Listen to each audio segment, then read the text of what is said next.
35 इस्तीफे मंजूर किए, हम खुश हैं, हिम्मत है तो मजीद भी मंजूर करें।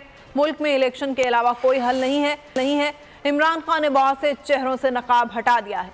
अली मोहम्मद खान ने बोल न्यूज से बात करते हुए कहा, नवाज शरीफ आते हैं तो उन्हें वेलकम करेंगे। किसी क्लीन चिट के लिए बैठे हैं तो कौम अब उसके लिए तैयार नहीं। कहते थे रोड में नहीं असेंबली में आकर बात करूंगा। बोल से बातचीत में हिमाद अजहर ने कहा, कौमी असेंबली में वापस जरूर जाएंगे। ऑपोजिशन लीडर चुनने का मकसद है कि हमने आम इंतखाबात की तरफ जाना है।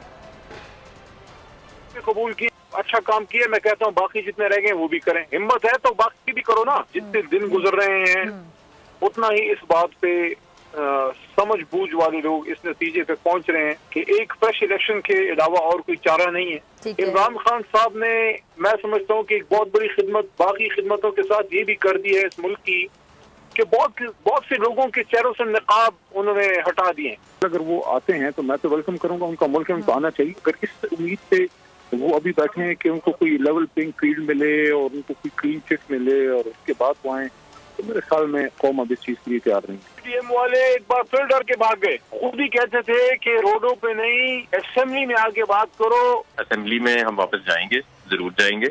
और लीडर ऑफ अपोजिशन जो है वो अपना हम चुनेंगे। और लीडर ऑफ अपोजिशन अपना चुनने का सिर्फ और सिर्फ एक ही मकसद है और वो ये है कि हमने आम इंतखाबात की तरफ जाना है। पीटीआई